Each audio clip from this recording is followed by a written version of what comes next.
Bienvenue tout le monde, très content de vous retrouver pour un autre épisode de Chiller chez Boulay. Je vous rappelle encore une fois qu'on est dans les nouveaux studios ici, les studios de La Poche Bleue. Ouais. Très content. Je vais te présenter dans une minute. Je veux juste faire les petits messages habituels que les shows sortent tous les dimanches maintenant et sont disponibles évidemment sur toutes les plateformes de streaming. Puis bien content parce que ça fait plusieurs fois que je vois cette personne-là dans les dernières semaines. C'est aussi, par le fait même, mon premier show de convergence ici à l'interne de la famille La Poche Bleue. Mais j'ai Marie-Ève Dicker avec moi. Allô, toi, t'es vraiment comme innovateur là, en ce moment, hein? Comment ça? Ben, t'es le premier show de convergence. Fait que genre toute l'histoire de La Poche Bleue. De tous les shows que produisent La Poche Bleue?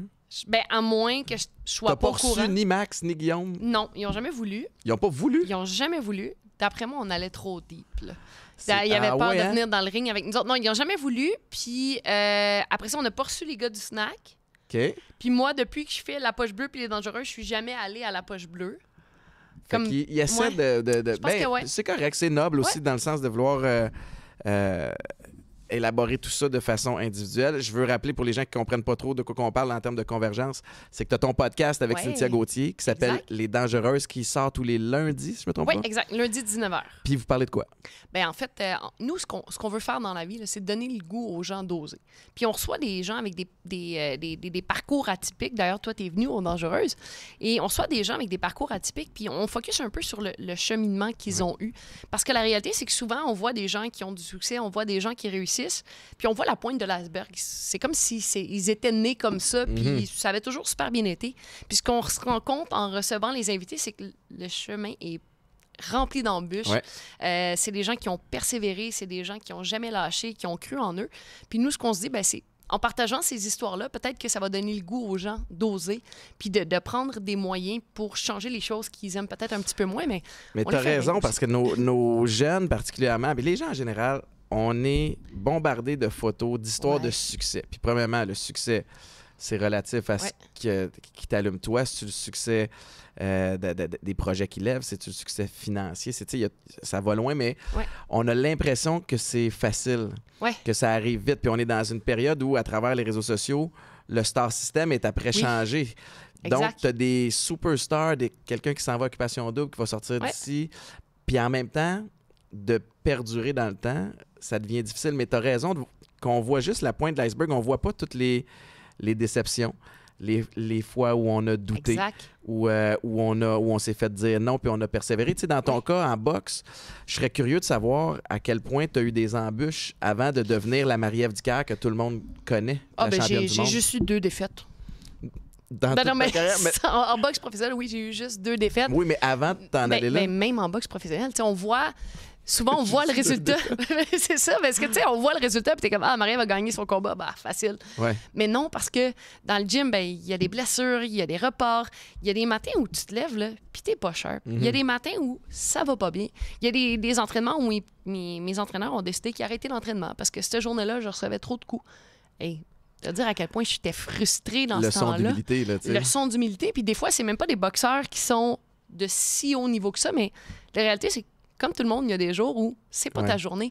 Puis on voit la victoire, puis on est comme, ça va super bien. Puis à tous les jours, elle se lève, puis ça va bien. Mais il y a des moments où tu doutes, il y a des moments où t'es pas super en forme, il y a des moments où tu te demandes pourquoi tu fais ça. Fait que moi, je pense que c'est ça à peu près à tous les jours. Moi, je suis une personne qui est toujours optimiste, qui se lève le matin, puis qui est comme, hey, allô? Puis ça va bien aller. Mais ça reste que il y a des épreuves, il y a des obstacles. Puis c'est un peu ce qu'on met en lumière avec les Dangereuses. Le sport est super formateur. Je serais curieux de t'entendre parce que, tu sais, je tripe boxe. Je t'ai vu boxer. J'ai suivi ta carrière, évidemment. Je suis bien déçu d'avoir manqué ton rendez-vous. C'est ça, t'as failli venir à Manchester, hein? Je vais raconter cette histoire-là, mais c'était, je me trompe pas, fin octobre l'année passée, au gala de la Fondation Yvon Michel, qui était au golf... Le Mirage. Le Mirage. Puis, il y a un encan crié. Et un des prix, c'est d'aller te voir à Londres pour te battre en championnat du monde. Ne sachant pas, évidemment, que ça allait être ton dernier combat. Puis, quand la personne monte sur la scène pour parler de ce prix-là, ben là, je check tout de suite l'horaire. Ouais. Puis cette fin de semaine-là, je pouvais y aller.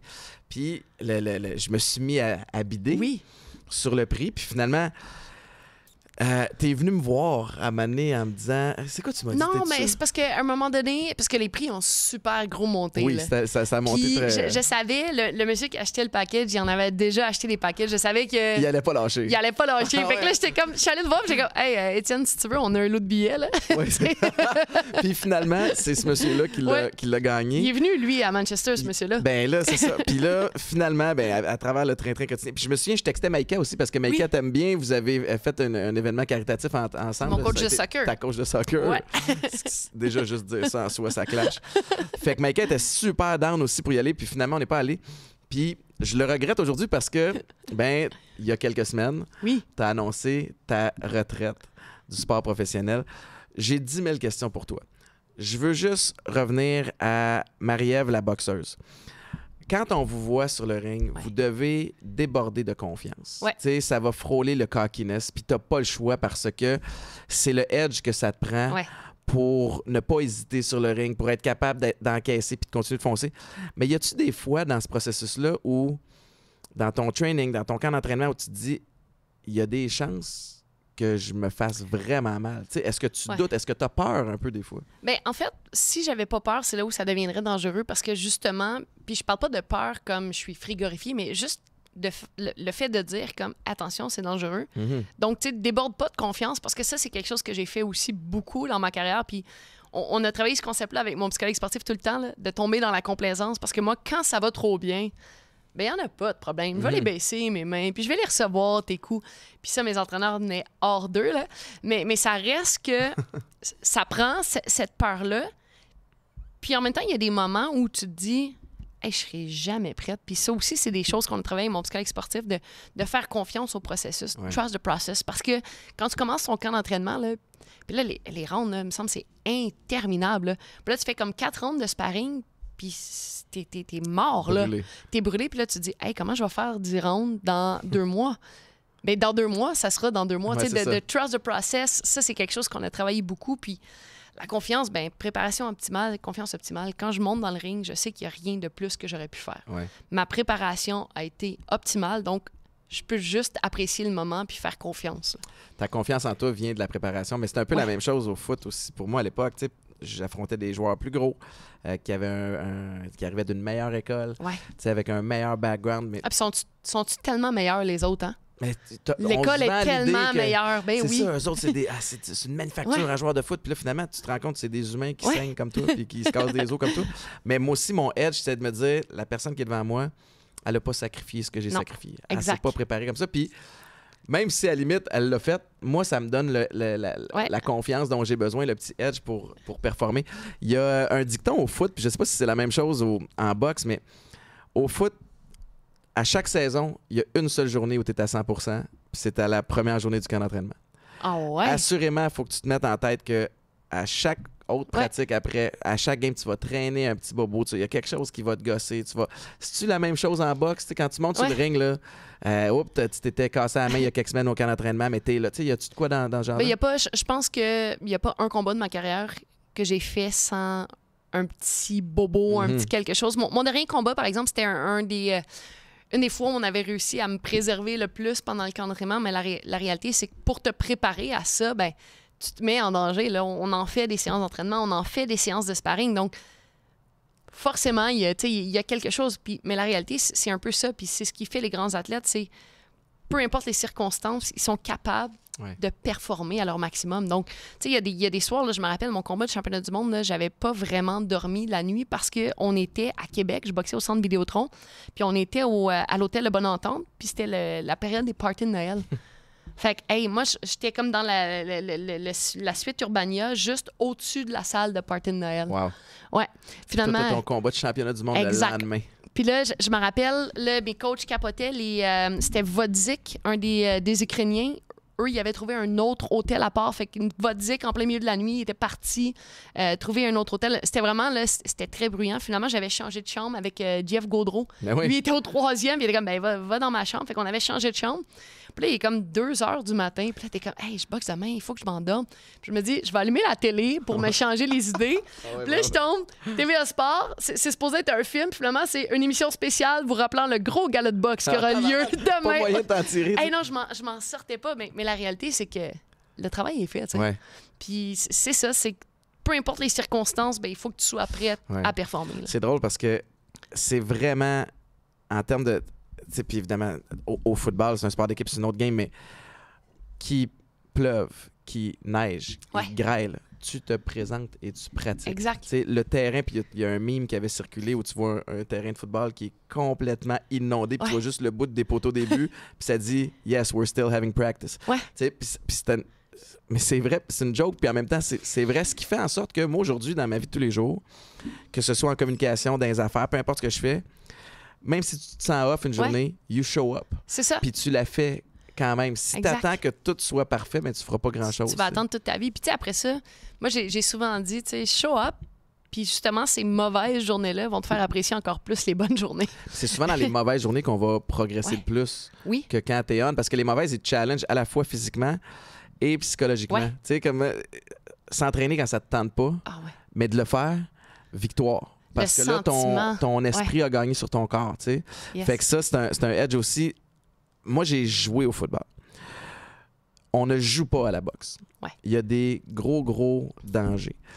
On a vu ce qui s'est passé avec Adonis Stevenson il y a quelques années. Situation terrible. Ça t'a-tu challengé à savoir, oh shit? C'est pas juste, tu sais, moi, je m'en allais, OK, oui, t'as des risques de commotion, de paralysie par moment. Juste ça. Mais comme. Non, mais ça arrive pas à toutes les années, tu sais. Là, en boxe, il y a eu des morts. Il y a Adonis qui a failli passer puis qui a des grosses séquelles. T'as vécu ça comment, cette soirée-là? Parce que moi, j'étais pas là, mais je recevais des textos de gens dans l'entourage qui me disaient là, ça va pas du tout à l'hôpital. Là, on craint pour sa vie. Là, toi, t'es dans ce milieu-là. Tu savais que je boxais après lui? T'étais après lui? Moi, je boxais. Mais c'est drôle. Premièrement, je vais revenir sur ce que tu dis. Puis après ça, je vais raconter cette histoire-là. Mais tu dis, ouais, ben OK, il y a des commotions en boxe, il y a des risques au football, il y a des risques de paralysie, mais ça arrive pas tout le temps. Parce que toi, t'es dedans. Fait que d'un œil extérieur, moi, je me dis, ben crime, le football, c'est aussi, sinon plus dangereux que la boxe. Ça doit arriver. Ça arrive plus souvent. Alors que moi, qui est dans l'intérieur, je me dis, ben, tu sais, c'est pas si dangereux que ça. Là. Ça arrive une fois de temps en temps. Mais le fait qu'on soit tellement en contrôle de ce qu'on fait, qu'on est tellement préparé, on dirait que ça minimise un peu cette crainte-là. Parce que moi, je me dis la même chose que tu dis du football. Ouais, c'est pas si pire que ça. C'est drôle que tu dises ça parce que je me faisais traiter par un docteur qui s'appelle Docteur Tinjuste. Ah, mais là, c'est lui qui m'a remis de ma plus grosse commotion à vie. Puis d'ailleurs, c'est Samuel Descaries qui est dans le monde de la boxe là, qui m'avait présenté. De boxe. Puis on croise Georges Saint-Pierre. Puis Georges m'avait plugué avec son ostéo dans le temps parce que j'étais cassé puis tout ça. Puis on commence à parler de sport comme on le fait là. Puis Georges Saint-Pierre qui me dit, vous autres les joueurs de foot, vous êtes des estis fuckés. Parce que là, tu peux te faire cogner de tout bas, de tout côté. Puis dans ma tête, je suis comme, tu me niaises. J'ai un équipement et des coéquipiers. Il y a des techniques. Toi, t'es dans un octogone avec un dude qui peut t'arrêter avec une savate, un coup de pied, il peut t'étrangler. Puis comme, c'est moi le fucké. C'est toi le fucké. Fait que j'avoue que quand t'es dedans, tu regardes à l'extérieur et tu te dis, c'est impressionnant. Tu sais, les gars de hockey, Max puis Guillaume, qui patinent à des vitesses qui se peuvent pas. Ils ont un petit plastique mince, tu peux te péter la tête sur la bande. Fait que je comprends ce que tu veux dire. Mais fait que toi, tu boxais après Adonis. Je boxais après Adonis parce que Adonis faisait la demi-finale d'un événement de pay-per-view américain. Mais le combat avait lieu au Centre Vidéotron. Donc, pour la télé à la carte du Québec, c'était moi qui faisais la finale de cet événement-là parce qu'on ne pouvait pas mettre la finale à 8h30 le soir. Donc, Adonis boxait comme en demi-finale, mais qui était la finale parce que moi, mon combat n'était pas diffusé sur la télé à la carte. Puis c'était mon combat de championnat du monde. Première fois que je boxe en championnat du monde. Première fois que je boxe dans un amphithéâtre plus grand que le Casino de Montréal. Non, j'avais boxé à la Place Belle, mais ça n'a rien à voir avec le Centre Vidéotron. Et notre vestiaire, on est dans le même vestiaire, il y a un panneau de bois qui nous sépare. Oh shit. Donc, moi, je regarde le combat d'Adonis, puis pendant ce temps-là, Samuel est en train de faire mes mains, puis je suis avec Eléder Alvarez, qui était mon partenaire d'entraînement, qui, lui, aspirait à un combat contre Adonis. Puis là, on voit le combat, puis on fait comme « Hey, ça va pas bien. » Mais là, je me dis « Bon, ben écoute, il a tombé, il a perdu. Marie-Ève, lève tes mains, tu sais, parce que ça peut arriver à tout le monde. Et là, ben il revient dans le vestiaire, j'entends son équipe qui l'encourage, fait comme hey, « Good job, champ, on va se relever » puis tout ça. Puis là, à un moment donné, j'entends... Mais je ne sais pas. Je vois pas. Puis là, il y a comme une cohue. Puis là, ils viennent me chercher parce que moi, je monte dans le ring. OK. Fait que moi, À ce moment-là, ça te permet de rester focus. Oui, parce que je me dis, OK, ça peut arriver à n'importe qui. Tu sais, ce gars-là a été champion pendant tellement d'années. Puis c'était un peu comme... C'était Superman, tu sais. Ben oui. C'était Mais ça allait bien nom. jusque-là. Ben oui, mais il me semble qu'il était en top of things, là. Ben, c'était un combat difficile. Certaines personnes disaient, va Non, dire je parle gagnait, mais... pas ce combat-là. Je parle les autres combats qui ont précédé. Ça allait très bien. Là. C'est ça. Il était au sommet de sa carrière. Là. Il était le champion défendant. Ouais. Puis... Mais bref, je suis arrivée, puis je marchais vers le ring, puis ben, le DJ s'était trompé de chanson, fait que je boudais. Puis... C'était quoi? Attends une minute, je veux savoir. Ben, ma tune, c'était Marvin Gaye, Get It On. Puis ils ont joué Why Can't We Be Friends? Non, ils ont joué Let's Get It On de Marvin Gaye. Ça, Let's Get It On. Non.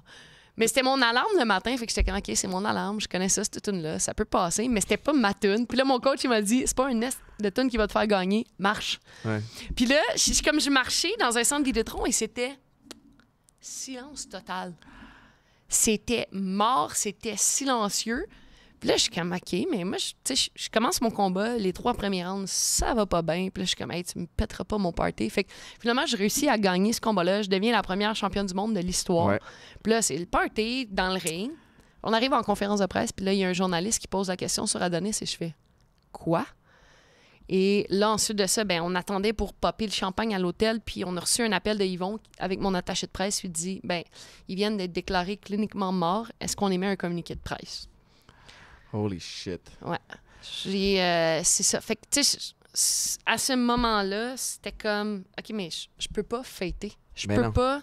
Parce que même, tu sais, Adonis, ça n'a jamais été mon meilleur ami, puis je suis pas en accord avec tout ce qu'il a fait dans sa vie, mais ça reste un collègue de travail, Ouais. ça reste quelqu'un qui pratique le même Un milieu. membre de cette communauté-là. Exact.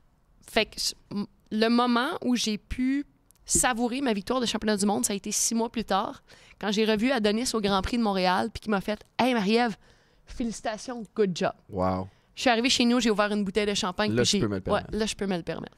Ouf. Ouais. J'avoue que tu le veuilles ou non, tu peux pas te vendre l'idée. Tu sais, c'est sûr que ça te scrape une célébration. Il Ouais. n'y a rien que tu contrôles là-dedans. Non. Mais est-ce que tu as l'impression que tu as manqué de rayonnement par rapport à ça après ou que ça a comme un peu. Tu sais, puis mettons qu'on enlève le volet human de ça, là, au niveau répercussion de carrière, ça tu. Mais tu sais, la réalité, c'est que moi, j'ai toujours boxé pas pour être populaire. Tu sais, moi, j'ai boxé parce que c'était mon sport, c'était ma passion. J'ai boxé pour ouvrir la voie parce qu'il n'y en avait pas qui l'avaient fait. Puis tout le monde, tu sais, moi, j'étais une petite fille de Saint-Eustache, là, puis quand j'avais 6 ans, ben, je disais un jour, je vais être une athlète professionnelle, mais remonte dans les années 90, là, une petite fille qui dit ça, tu fais comme, hey, c'est beau, ma grande, mais ça va te prendre un métier. Puis moi, c'est ce qui m'a motivée toute ma vie à faire, hey, ça se peut pas, ça existe pas. Moi, le faire, moi. Ouais. Je vais le créer, cette opportunité-là. Donc, pour puis moi, tu l'as fait, puis tu as pavé le chemin, pas à peu près. Puis là, tu en as plein d'autres. Ouais. Tu as des Kim Clavel. exact. Voyons, c'est quoi le... Ben, il y a Mary Spencer, il y a Léla Baudouin, il y a Baudouin. Caroline Vert, il y a la Baudouin que j'ai Marie-Pierre Houle. reçu sur mon podcast. Ah ouais? Aussi, Marie-Pierre, c'était le Ouais, nom que je exact. cherchais, Marie-Pierre. Fait que, tu sais, moi, ça a toujours été ça. Puis après ça, que tout le monde parle de moi parce que j'ai gagné un championnat du monde, puis que là, on en parle moins parce qu'il arrive ça à Adonis. Je veux dire, moi, c'est le dernier de mes soucis parce que, tu sais, il y en a des athlètes professionnels. Puis surtout dans le monde de la boxe, on le voit ça souvent, c'est des gens qui sont très introvertis. C'est des gens qui se sont fait intimider, qui boxent pour être quelqu'un. Ils boxent parce que c'est la seule façon d'avoir du monde autour d'eux, mais moi, c'est pas ça. Moi, j'ai des amis, j'ai une famille, j'ai du monde qui m'aime autour de moi. J'ai jamais boxé pour me faire aimer. J'ai toujours boxé parce que ça a été ma passion, puis ça s'était jamais fait. Fait que moi, je me suis dit, ben, je vais le faire. Donc, même s'il y a eu moins de rayonnement autour de ce combat-là, pour moi, c'était secondaire. Là. C'est super noble. Je suis curieux de t'entendre sur l'ascension des sports de combat féminins. Ouais. Parce que, œil amateur, évidemment, on est à des années-lumière d'où on était il y a 10, 20 ans, que ce soit en boxe ou même en mixed martial arts. Ouais. C'est des combats qui sont spectaculaires. Ouais. Les femmes sont redoutables. Sauvage. Bestial. J'osais pas aller là, mais moi, j'ai le droit. Non, mais c'est complètement fou. Puis j'ai l'impression qu'à l'époque, à travers un gala, on mettait un sport de boxe, on mettait un combat de boxe entre deux femmes, puis les bonhommes dans le stade, dans l'aréna faisaient regarde ça. À cette heure-là, c'est la folie, c'est des combats principaux, c'est des cartes, c'est des finales. Puis ils ont la même soif de sang qu'ils l'ont quand c'est deux gars qui se battent. Puis je trouve ça beau, tu sais, dans le sens où on a changé la perception de ça. Qu'est-ce que tu vois pour la suite de ce sport-là? On se dirige vers où? Bien, moi, je trouve ça tellement impressionnant parce que, justement, il y en a encore, on va se le dire, là, il y en a encore des commentaires comme ça. Mais à la base, je comprends un peu d'où ce que ça vient parce que les filles qui faisaient des sports de combat, c'était des filles qui voulaient poser pour Playboy ou des choses comme ça. Puis elles boxaient pour sortir du lot, pour attirer l'attention, puis avoir des opportunités. Donc, c'était pas des filles qui étaient entraînées, c'était pas des athlètes, c'était pas des filles qui connaissaient la technique. Elles faisaient ça pour donner un show, pour avoir des retombées de l'autre côté. Alors que maintenant, c'est plus ça. Donc, on a prouvé qu'on était capable d'aller chercher une qualité de combat, une qualité de spectacle. Puis, plus ça va aller, bien, plus ça va se développer parce qu'on investit de plus en plus, parce que ça c'en est un nerf de guerre, l'investissement du développement du sport féminin. Mais avec des retombées comme ça, bien, on est en mesure d'aller engager des meilleurs professionnels, des meilleurs programmes de développement. Puis moi, ce que je trouve beau, c'est qu'il n'y a pas si longtemps, on me disait, mettons, les générations, quand je suis devenue championne du monde, c'était comme « Hey, bravo, Marie-Ève, t'es championne du monde des filles. » Tu sais, c'était ça. C'était championne du monde des filles. Puis, je donnais des conférences dans les écoles et quand je sortais ma ceinture de championne du monde, les enfants faisaient « Mais t'es la championne de tout le monde. » Pour eux autres, j'étais pas une championne du monde des filles. J'étais une championne du monde. Puis, c'est ce que je trouve beau, c'est que la prochaine génération, la génération qui s'en vient, n'a pas ce blocage-là. Fait imagine ce qu'on va être capable d'accomplir. Parce que pour eux autres, t'es championne du monde de ta catégorie, mais pas des femmes, tu sais. C'est il n'y a pas de petit astérix. Non, il n'y a pas le petit astérix. Puis même qu'à un moment donné, j'arrive à la maison, puis je parlais avec mon beau-fils, puis il me dit « Fait que toi, tu gagnes des millions. » Puis là, je suis comme « Ben, regarde la maison, là, penses-tu que je gagne des millions, tu sais? » Mais il est comme « Ouais, mais les gars, ils gagnent des millions. » Je dis « Ouais, ben ça, c'est les gars. » « Ah, mais c'est donc même pas juste. Tu fais le même travail. » Oui. Ben, tu t'entraînes tellement fort. Oui. Fait que dans leur tête, il y a déjà quelque chose qui fonctionne pas. Alors que nous, notre génération, on est un petit peu plus consciencieux. Peut-être la génération avant, c'est comme, il y a peut-être quelque chose qui se passe, on pourrait pas dire, c'est peut-être pas tout à fait égal. Mais déjà, pour les jeunes, il y a déjà un questionnement, puis ça fait pas de sens. Mais les jeunes, ils ont bien des défauts, là, mais ils ont soif de justice et d'égalité. Ah oui, puis comprendre pourquoi. Exact. Puis ça, il faut continuer dans ce sens, dans ce sens-là. Puis tu sais, t'as raison, parce que, tu sais, à l'époque, pour une jeune fille de se lancer dans la boxe, il ne devait pas en avoir beaucoup. Mais là, tu as des Marie-Ève Dicker, tu as des Marie-Pierre Roule, tu as des Léla Baudouin qui tracent la voie. Donc, j'imagine, je ne sais pas à quoi ressemble le portrait de boxe amateur féminine, mais j'imagine que le bassin est plus grand qu'il était il y a quelques années. Fait que de ça, amène une meilleure compétition. Amène encore plus d'espoir à cause de femmes comme vous. Puis de là, ben, va sortir du lot peut-être d'autres superstars. Puis tu sais, plus il y en a, plus elles se challenge entre eux autres. Puis justement, tu sais, ce qui fait que tu gagnes un combat, que tu es là, s'il faut que tu sois là, ben automatiquement, le calibre va monter. Puis on le voit là, avec les prochains Jeux olympiques. D'après moi, après Paris, il y a beaucoup de filles qui vont tourner professionnelles. Et là, ben, le bassin va grossir. La qualité des boxeuses va juste s'améliorer. Puis ça va être comme ça. Puis ce qui est beau en ce moment avec les filles, c'est que il n'y a aucune fille qui hésite à aller mettre sa ceinture en jeu. Des combats d'unification chez les filles, c'est ça qui se passe. Parce qu'on se rend vite compte que quand tu deviens champion, ben, tu as fait un peu le tour parce que le bassin est beaucoup plus petit. Mais tu as raison, je trouve, puis c'est peut-être plus en mixed martial arts au UFC, mais on dirait que les championnes ne restent pas championnes super longtemps. Il y a beaucoup de...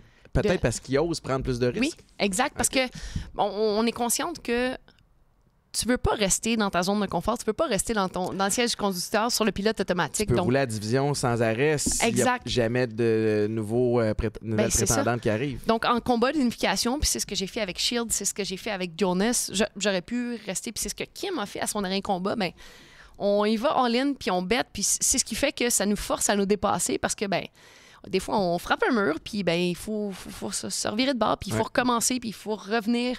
pas à la case de départ, mais il faut revenir dans le gymnase puis travailler encore plus fort. Donc, moi, je me rappellerai toujours, je venais de faire 3 défenses de titre consécutives, puis quand je jabais, là, je baissais tout le temps ma main. Puis mon coach me disait « Marie-Ève, lève ta main. » Samuel me le disait, Stéphane me disait « Marie-Ève, lève ta main. » Mais ça fait 4 combats de championnat du monde que je gagne. Ben oui.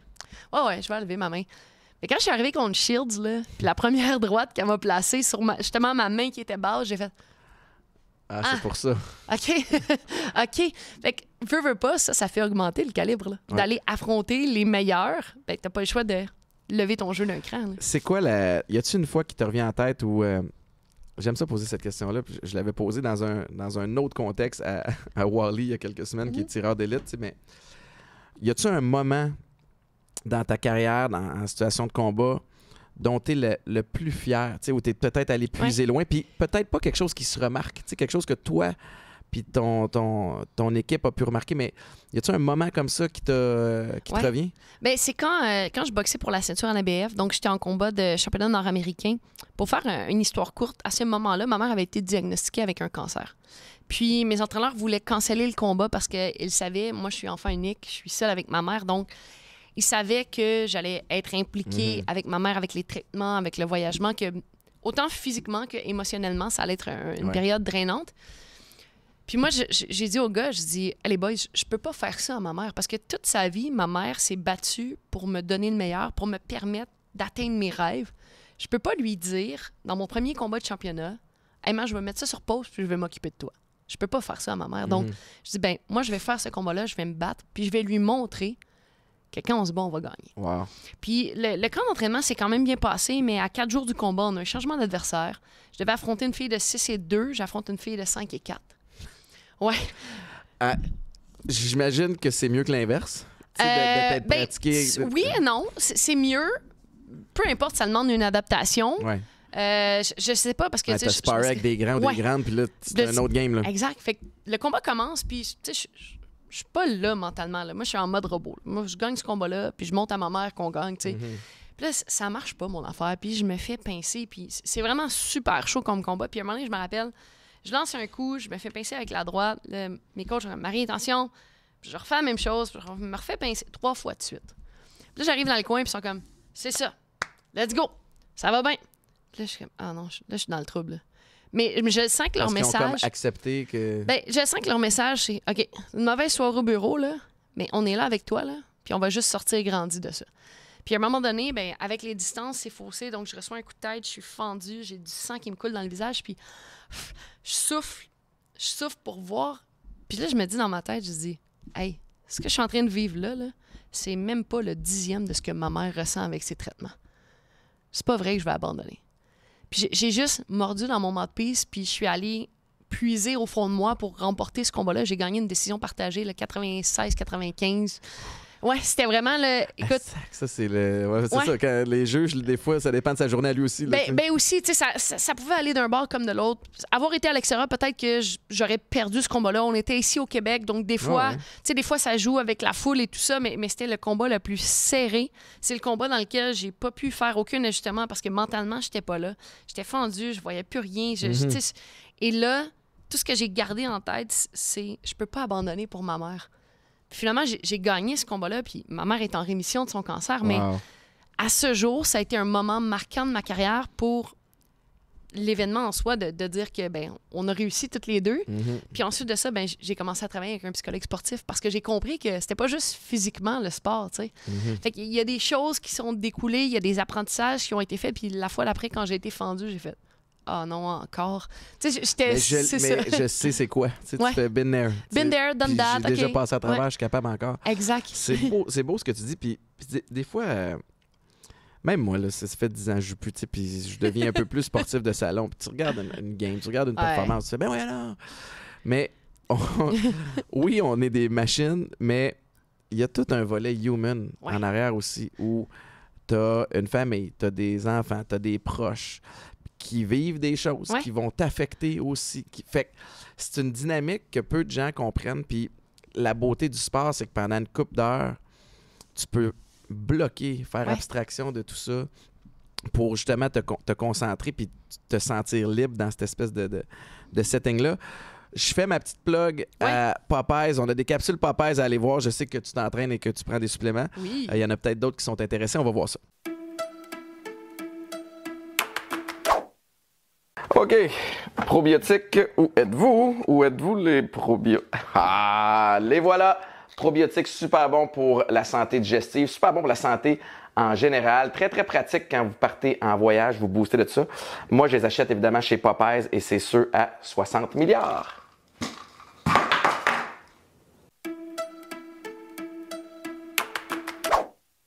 Yes, c'était notre petite capsule. Moi, j'attendais la capsule. Non, là, j'étais comme, nous, OK, on va te voir. Ici en studio. Okay. C'est juste les gens à la maison qui l'entendent. T'as-tu vu la blonde en moi? T'étais comme déçu. Moi, j'étais comme... Non, mais moi aussi, j'attendais j'avais la eu le capsule. réflexe de regarder, puis okay. je t'ai laissé aller. Puis merci de genre pas m'avoir sauvé. D'aucune aide. Tu m'as juste throw under the bus, hein? Je l'ai laissé là. Ah ouais, regarde la capsule. Débrouille-toi. C'est ça, merci Étienne. Je veux qu'on parle de ta retraite. Ouais. Parce que t'en as surpris plusieurs. Ouais. Peut-être pas tes proches, mais moi, j'ai été surpris. Quand tu m'as texté pour me dire telle place, je te dis pas c'est pourquoi. Puis là, j'essayais de te suturer des informations, mais évidemment, quand c'est ce genre de setting-là, tu sais, j'étais peut-être dans le déni un peu. Pourquoi tu as annoncé ta retraite? La réalité, là, c'est que au fil des années, ça fait 30 ans que je suis dans les sports de combat parce qu'avant la boxe, c'était le kickboxing, c'était le karaté. Donc, depuis que j'ai 6 ans, ma vie tourne autour des sports de combat. Depuis que j'ai 6 ans, je reçois puis je donne des coups. J'en reçois aussi beaucoup. Ouais. Puis, je suis arrivée à un moment donné dans ma vie où j'ai fait... Hey, j'ai l'impression que je suis allée au bout de cette histoire-là. Puis, j'ai pas l'impression que c'est un combat de plus qui changerait mon sentiment d'accomplissement parce que je suis fière de ce que j'ai accompli. Je sais qu'il m'en reste encore beaucoup à accomplir, mais je suis fière de ce que j'ai fait. C'est pas un combat de plus qui changerait comment j'ai positionné la suite pour moi avec mon après-carrière et tout ça. Mais je suis consciente que c'est un coup de poing de trop, un combat de trop qui pourrait m'empêcher de profiter de toutes les belles choses que la vie va avoir à m'offrir parce que j'ai 36 ans, j'ai de l'usure, j'ai des blessures au genou, tendon d'Achille, des choses comme ça. Mais il n'y a rien qui m'empêche de mordre dans la vie à pleines dents.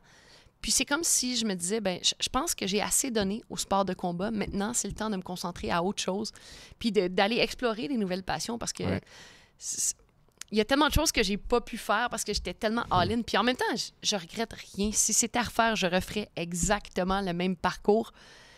Mais j'ai toujours dit, je vais prendre ma retraite quand je trouve que les sacrifices en vaudront plus la peine. Ouais. Puis c'était un peu ça. Wow. Ouais. C'est très posé et réfléchi comme... Ça apparaît pas de ça, hein, de la fille qui attendait la capsule Popeye. non, mais c'est bien, puis parce que ça me replonge, puis on s'en est parlé en dehors des ondes, mais tu sais, ça me replonge dans mon processus décisionnel d'annoncer ma retraite, qui était un mix de plein d'affaires. J'avais des symptômes de commotion cérébrale, j'avais des problèmes personnels, mais j'avais aussi le sentiment d'avoir fait le tour, tu sais, puis je me suis beaucoup... j'étais tellement perdu puis mêlé qu'à chaque printemps, quand les camps d'entraînement approchaient, je me disais fallait que je retourne jouer.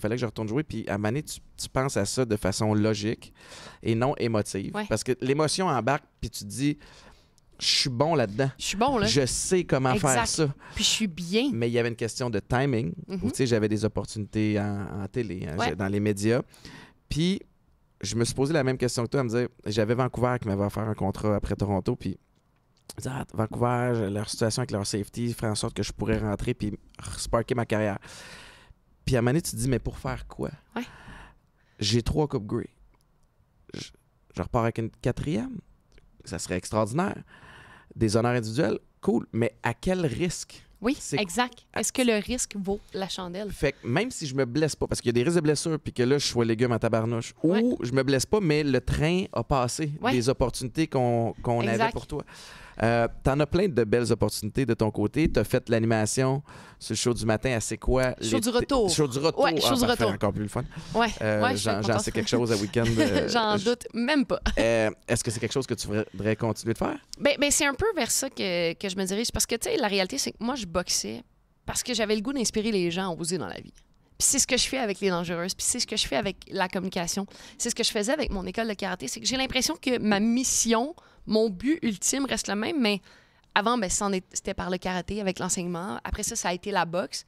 Et là, j'ai l'impression que ça se dirige vers les communications. Donc, avec les conférences, avec les médias, moi, j'ai envie de partager ça. J'ai envie de dire aux gens, « Hey, vas-y, t'es capable de le faire. » Tu sais, essaye au moins. Mm-hmm. Puis c'est un peu ça. Donc, oui, c'est vers ça que je me dirige parce que j'ai l'impression que c'est comme ça que je peux toucher les gens. Puis avec la boxe, je pense que j'ai fait le tour de ce que j'avais à faire. Puis moi, j'ai toujours dit, je vais me retirer au sommet. Mais l'équilibre est tellement mince parce que t'es au sommet, t'es comme, hey, je suis encore capable. Puis tu parles de l'émotion, là. Ma décision était prise avant Manchester. Quand je suis revenue de Manchester, j'ai fait, OK, on signe le rematch. Tu sais, Ben oui. parce que t'es à émotion, puis après ça, ça descend un peu, puis le côté cartésien embarque, puis là, tu mets ça de côté, puis tu utilises ta logique, puis t'es comme, OK, là, je suis là, je peux continuer de faire ça, mais je peux aussi partir de l'autre bord, tu sais. C'est tellement mince. La ligne est mince, puis je peux comprendre aussi le volet émotif. Tu finis sur un high, t'es à ça. Fait que tu te dis, il m'en manque pas gros pour être capable. Puis là, je l'ai saisi. Là. Je sais. Et puis, je me suis améliorée dans le camp d'entraînement. Ben oui. Ça allait bien. Là. Imagine qu'est-ce que je peux faire avec un autre camp d'entraînement. Ça, et après ça, quand ça descend, la boxe est un sport particulier dans le sens où tu peux te faire caller out aussi. Ouais. Et là, je sais pas si tu vas aller là, mais je sais que tu as une situation où t'en as qui vont dire, après sa retraite parce qu'elle veut pas se battre contre moi. T'es-tu game d'aller là sans... Ben oui, ça me dérange pas d'aller là. Je suis déjà allée là plein de fois. Ça me dérange pas d'aller là. Puis, tu sais, moi, là, des fois, je dis, la vie fait bien les choses. Puis, tout ce que moi, j'ai fait pendant que je le faisais, ça avait l'air facile. Puis, c'était comme, mais là, c'est facile, mais une telle la planterait. Ouais, mais une telle la planterait. Ouais, mais là, Marie, elle cogne pas. Là. Elle cogne vraiment plus. Puis moi, j'ai juste mis ça de côté, puis je me suis concentrée sur mes objectifs à moi, sur ce que moi, j'avais envie de faire. Puis je me disais, si nos chemins ont à se croiser, les chemins vont se croiser, mais pas à n'importe quel prix, parce que les gens qui me callaient out étaient vraiment en début de carrière, tu sais. Fait qu'eux, ils avaient tout... faire un nom. Ils ont tout intérêt à... mais moi, j'ai pas intérêt à regarder en arrière. Fait que je me disais, s'ils se rendent en haut puis que ça vaut la peine, tu sais, je vais le faire éventuellement, mais pour le moment, moi, je regarde en haut, là. Mais c'est vraiment drôle parce que ces gens-là qui me callaient out se sont plantés après. Ils ont pas eu les résultats escomptés parce qu'ils ont essayé de monter les marches trop rapidement. Puis la boxe, c'est un sport qu'il faut que tu sois patient puis que tu essaies de pas brûler les étapes. C'est ça, parce que chaque combat est formateur. Chaque combat va t'amener vers quelque chose d'autre. Puis t'as beau être tellement talentueux, t'as beau avoir tous les outils de ton côté, il y a un processus puis il y a l'expérience. Exact. Tu sais, je regardais Jean-Pascal se battre il y a 2 semaines. Ouais, t'étais là? On a passé la soirée ensemble. Mais tu sais, ça n'a pas bien été pour lui ce soir-là, mais il y a l'expérience d'un vieux renard là, qui il connaît, il l'a déjà vu, ça a été répété plein de fois. Et ça, tu peux pas l'apprendre en regardant du vidéo. Non. Tu peux pas l'apprendre en lisant un texte. Exact. Tu l'apprends en mangeant un sur le nez quand tu en te mettant en danger. Ouais. On dirait qu'il faut que tu te mettes en danger pour accumuler cette expérience-là. Tu peux en faire une partie en faisant des vidéos, en lisant un texte et tout ça, mais il faut que tu te retrouves dans la situation puis que tu l'aies vécu. Puis moi, si je regarde comment j'ai boxé en fin de carrière versus comment j'ai boxé à mon premier combat de championnat du monde, on est à des années-lumière, puis c'est ça qui est beau. Mais à un moment donné, quand, tu sais, moi, j'étais dans cette position-là où j'étais en dessous, puis je mettais un target dans le dos des autres. Après ça, c'est comment c'est fait. C'est fait dans le respect. Puis ça, mais ça, je pense que ça va avec les personnalités des gens. Moi, je l'ai fait dans le respect en disant, mon objectif, c'est un jour d'avoir un combat contre cette personne-là. Je sais que j'ai du travail à faire, mais je vais me rendre. Les gens apprécient toi aussi, particulièrement au Québec, mais c'est ton... De un, tu as de l'humilité, ce qui est le fun. Dans un sport où, des fois, c'est pas tout le monde qui l'a. On sent la confiance en soi quand même, cette espèce d'équilibre-là. Mais tu as l'air d'avoir du fun. Ben oui. Tu t'amuses, tu joues pas de game. What you see is what you get. Ça serait bien trop compliqué. Là. Je suis tellement... Pour vrai, là, ma vie est pas compliquée, mais moi, là, je suis tellement spontanée dans la vie. Je suis rusée dans le sens où j'analyse beaucoup de choses, puis tout ça, mais en même temps, là, moi, là... C'est ben trop compliqué pour que je me casse la tête à essayer d'être quelqu'un que je suis pas. Une game, puis... Ah non, mais ça serait ben trop compliqué. Là. À un moment donné, je me mélangerais. Là. Ouais, puis je suis pas le bon personnage. Puis je suis tellement mauvaise menteuse, là, ça marcherait juste pas. Là. Mais je pense pour ça que ton futur dans les communications est bright. Puis au niveau des conférences, parle-moi de ta conférence. T'en fais dans les écoles, t'en fais dans les entreprises. Ben, en fait, l'objectif, là, quand les gens t'entendent, tu veux qu'ils repartent en ayant vécu quoi? Moi, je veux qu'ils repartent avec des outils. Parce que ce que je partage dans les conférences, c'est des outils que j'ai développés avec mon préparateur physique, avec mes expériences de combat, avec mes expériences de karaté. Puis, c'est vraiment drôle parce que il n'y a pas meilleur... Ma réussite que je présente en ce moment, c'est la réussite d'un combat de plusieurs rounds. Parce que pour moi, il n'y a pas une meilleure analogie que la boxe pour représenter la vie. Ça va être difficile, ça ne fonctionnera pas comme tu voudras. Tu vas mettre le genou à terre, mais au final, c'est te relever puis de trouver une solution pour gagner. C'est vraiment ça, la vie. Puis c'est drôle parce que je prends l'image de la boxe, mais t'as pas besoin d'aimer la boxe ou de connaître la boxe pour comprendre et apprécier le message de ma conférence. Puis moi, je partage des outils qu'on a développés au fil du temps qui m'ont servi dans ma carrière. Je partage des moments marquants, des moments difficiles, des moments de vulnérabilité. Comment j'ai utilisé ces outils-là. Et ensuite de ça, j'aide les gens à les appliquer dans leur vie.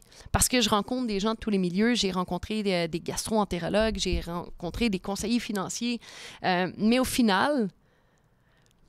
Ces principes-là s'appliquent dans tout. Exactement. Puis c'est un peu ce qu'on fait. Puis on dit souvent que les meilleurs entrepreneurs, c'est les anciens sportifs, les dirigeants de haute entreprise, parce que ce que tu développes, on dit le sport est formateur, ce sont des concepts qui vont t'aider tout au long de ta vie. Puis ce grit-là, je pense que c'est ce qui fait des gens d'affaires, des meilleurs gens d'affaires. Donc moi, c'est ce que je partage. Puis je trouve ça le fun parce que je me dis... Moi, mon but dans la vie, c'est d'aider les gens. Puis si je peux dire une phrase à quelqu'un qui est dans la salle, qui va lui servir plus tard, pour moi, c'est mission accomplie. Ouais. Puis que ce soit pour les jeunes dans les écoles ou dans les entreprises. J'utilise la même approche, dans le sens où je me sens pas équipé pour te dire quoi faire. Je vais te parler de moi, de ce qui a fonctionné, de ce qui n'a pas fonctionné, puis de ce que j'ai été capable d'extrapoler puis d'appliquer maintenant dans ma vie tous les jours. Puis s'il y a quelque chose là-dedans que tu peux piger puis appliquer à ta réalité, à toi, go. Parce que moi, c'est ça que je faisais quand je croisais tous les boxeuses au Centre Claude Robillard à l'époque, quand j'étais un kid, puis je m'entraînais avec les plus vieux. Puis moi, j'étais inscrit au Power Running, ce qui était shout-out Marc-Élie Toussaint puis de Perfmax. Mais j'avais les gars de soccer, Ali Gerba, puis tous eux autres qui étaient là. On avait des joueurs de basket, des joueurs de foot, des sprinteurs qui étaient là, boxeurs, boxeuses. Georges ne s'entraînait. Puis j'aimais ça, m'entraîner avec du monde d'autres sports, parce que je voyais, OK, lui, c'est comme ça qu'il fait son stretch. Ah, lui, il mange ça. Exact. Ça, puis là, à ça me parle moins. Puis là, à un moment donné, je prends ça, une espèce de melting pot, puis là, t'essayes. Ouais. C'est du essai-erreur. En tout cas, dans mon cas, ça a été beaucoup d'essais-erreurs. Fait que de plus d'essais ou plus d'erreurs? Ah, plus d'essais. Ben des erreurs. Ben des erreurs, puis une couple de fois où ça fonctionne, que tu fais OK, c'est ça que là que je m'en vais. Mais moi, c'est de même, ça marche. Ouais. Puis ça revient à quelque chose que tu as dit tantôt. Essaye. Oui. Je trouve, puis c'est dommage, puis c'est quelque chose que j'essaie d'enseigner à mes enfants, mais il y a une valeur à faire des erreurs. Mais on a peur de faire des erreurs parce que tu as l'impression que ça va te définir. Ouais. Tu as l'impression que ça va faire rire de toi. Exact. Puis tu es concentré sur tout ce qu'il faut pas que tu te concentres. Si tu vois ça comme une expérience, peu importe le résultat, là, tu vas aller oser l'essayer, mais si tu n'oses pas, tu ne l'auras pas, puis c'est tough. Bien, puis c'est tough, puis c'est drôle parce que tu parlais de ta conférence, puis tu sais, les deux, comme on dit, moi, je suis pas, je veux dire, j'ai pas un doctorat en psychologie, j'ai pas, tu sais, je parle des concepts qu'on a travaillé avec mon psychologue sportif, je veux dire, c'est lui qui a fait les études, c'est lui. Moi, je parle de moments où ça m'a servi. Puis, j'étais contente que quelqu'un me le dise. J'étais contente de l'apprendre. Donc, tu sais, moi, je veux le partager. Mais ce que je réalise, comme toi, c'est que il faut que tu te plantes des fois. Ah, barnouche. Puis, t'as beau avoir tous les conseils. Si tu te plantes pas, tu restes dans ta zone de confort. T'essayes quelque chose dans laquelle t'es confortable. Puis, tu sais, je veux dire, ça a été ça, mon dernier combat. Mon dernier combat, c'est « Ouais, mais Marie-Ève, tu te retires sur une défaite. » Non, c'était pas une défaite. J'ai tellement appris de choses. J'ai vécu des moments incroyables avec mon équipe. Je suis partie, tu sais... Mon premier combat professionnel était à Sorel. Donc, c'est de Sorel-Tracy à Manchester, UK. Hey, c'est malade. Ouais. Puis, tu sais, je me suis rendue là. Je suis arrivée devant une foule de 10 000 personnes. J'étais l'événement principal d'une carte dans un pays où la boxe est une religion. C'est comme si tu arrives en finale de Coupe Stanley, un match numéro 7 contre le Canadien de Montréal au Centre Bell. Puis, mettons, tu perds, là. Hey, t'étais là pareil, là. Ben, tu t'es rendu là. Puis le cheminement vers ça, de comment j'en ai appris sur moi-même, comment j'ai développé des outils qui m'aident aujourd'hui dans la vie de tous les jours, comment j'ai pu prendre la meilleure décision de ma carrière, de me retirer en santé. Ça, pour moi, c'est victoire sur toute la ligne. T'sais. Fait que c'est pas une défaite parce qu'aujourd'hui, ben, on parle de boxe professionnelle féminine. C'est une affaire. Moi, je suis en santé. Je peux relever des nouveaux défis. Ce moment-là va rester à jamais marqué dans ma mémoire parce que ce que j'ai vécu avec mon équipe, c'était incroyable. Ouais. Et bien, je passe à autre chose, tu sais. Puis tu passes à autre chose. Fait que dis-moi donc à quoi ressemble ta réalité maintenant, tes journées, là? En fait, là, c'est vraiment drôle parce que je suis allée... tu sais, je réapprends parce que... Ben, tu vas comprendre quand on t'a reçu aux Dangereuses, la thématique de l'émission, c'était les transitions, puis je te posais des questions. Puis là, j'étais comme, ouais, tu fais des cycles. Maintenant, je le comprends pourquoi. Ben, c'est ça, parce que moi, je pose des questions dans la vie, tu sais. Puis je m'oriente avec ça. Tu savais où tu t'en allais. Je savais où je m'en allais. Toi, tu savais pas où je m'en allais. Moi, je le savais en tabarouette où je m'en allais. Mais en ce moment, c'est un peu ça. Puis là, je suis comme, OK, ben là, j'apprends à travailler avec des nouveaux équipiers. Ouais. Parce que je travaille plus avec mes coachs de boxe. Je travaille plus avec mon agent de boxe. Je travaille plus, tu sais, c'est des nouveaux équipiers. C'est mon agent Martin. C'est Claire qui est en relation de presse. Fait que là, je suis comme, OK, faut que j'apprenne à dealer avec des nouvelles personnes. Puis là, après ça, je repars un peu from scratch. Fait qu'il y a plein d'opportunités, il y a plein d'ouvertures. Comme quand j'ai commencé à boxer, j'avais plein d'opportunités. J'aurais pu affronter une telle, j'aurais pu signer avec un promoteur, j'aurais pu signer avec l'autre. Puis là, avec les communications, c'est la même chose. Bien, il y a une ouverture à tel diffuseur, il y a une ouverture à tel diffuseur. OK, mais là, je commence par où? Puis là, j'ai écrit à mon psychologue sportif la semaine passée, puis je dis hey, on devait plus travailler ensemble parce que, tu sais, je boxe plus, mais mettons là, que je vais apprendre à être patiente puis à travailler avec des nouveaux équipiers, là. Ça marche? On peut se voir, mettons, tu sais. Il est comme, OK, viens-t'en, tu sais. Il dit, je pensais que j'en avais fini avec toi, mais non.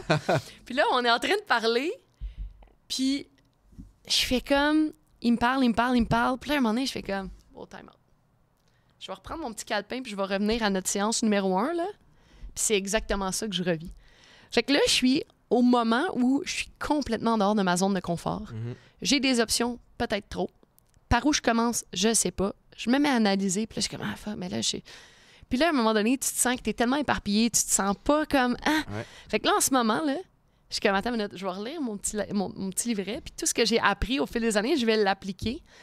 Puis je veux réussir à me sentir aussi confortable ça dans va revenir à la même affaire de t'analyses, tu vas essayer de te faire le meilleur plan de match, mais à un moment donné, il faut que tu te mouilles. Ben oui, puis là, tu vas faire ton plan de match. Il va changer ton plan de match. Là.